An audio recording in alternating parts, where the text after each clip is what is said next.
I don't know who needs to hear this, but you haven't lived until you sat in an open-door helicopter above the New York City skyline.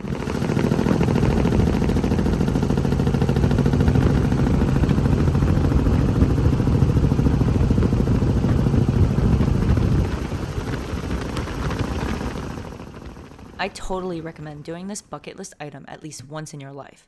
My name's Erin Donahue, and I'm a New York City-based photographer and content creator. Let me show you what to expect. It's a thrilling feeling to feel the wind pushing against you at 1,500 feet in the air. As someone who hates roller coasters and has a fear of heights, surprisingly, I always feel calm riding in an open-door helicopter above the concrete jungle. Going on a heli ride is not cheap, and doing multiple flights a year can really add up. If you're doing this only one time ever, all the more reason to go up during a special occasion that's worth your while. Golden hour, sunrise, or sunset, any time of the year are the best times to go up because of the warm and colorful light coming from the sun. If you don't care about that though, going midday is totally fine, especially if it's your first flight. For this video, I went up on September 11th to capture the tribute in light. I've gone up a couple of times on this day because it's a pretty special sight to behold. The Tribute in Light is a public art installation to commemorate and honor those who were taken from us and celebrate the unbreakable spirit of New York. All the buildings shine memorial blue because it symbolizes the general perception of the sky in the morning just prior to the attacks. This year was a journey to get to the hangar. The weather was raining for days, and it was touch and go whether the flight would get canceled, but forecasts looked good for my scheduled flight time. There was a torrential downpour with literal rivers in Brooklyn. I've never seen anything like that. While I was stuck in the car where it was still raining, the sun was coming out in other parts of the city, and there was an incredible double rainbow. There was still activity in the sky when we did go up, and you could see lightning flashing in the distance, but there were no cells coming during the flight, otherwise it would have been canceled. After finally making it to the hangar, it was an immediate jump to start the flight. There are a bunch of helicopter companies in the area, but I stick with HelloFlights based in Linden, New Jersey. Shout out to Leo, who's an awesome pilot. So how should you dress for your flight? Always layer up, even during the summer. At the bare minimum, wear a windbreaker, and if you have long hair, this is why you should tie it up. I always finish the flight with my hair looking like a rat's nest.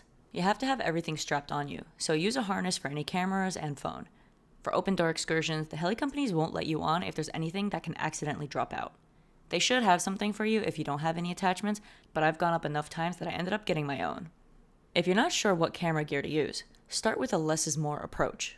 If I go up when there's enough light, then I'll use my Sony a6400 and change up the lens. APS-C cameras have an advantage in situations like this because the 1.5x crop factor makes the subject more zoomed in.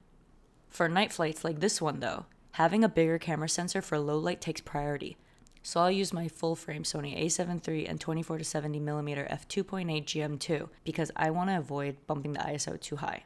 That being said, Sony's low light capabilities can be really advantageous, especially during night flights. I was pushing ISO 6400 to 8000 on this flight and really putting those low light capabilities to the test.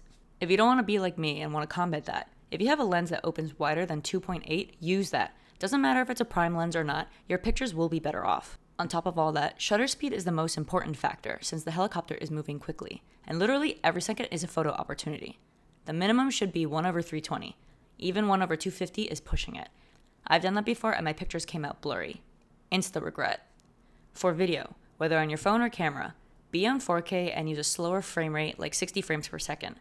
If you have capabilities to do 4K and 120 FPS or higher, that would be great because the shake can be obvious from the wind.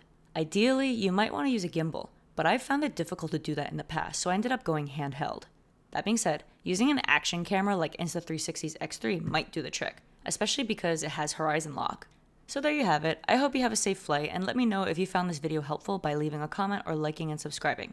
See you in the next video.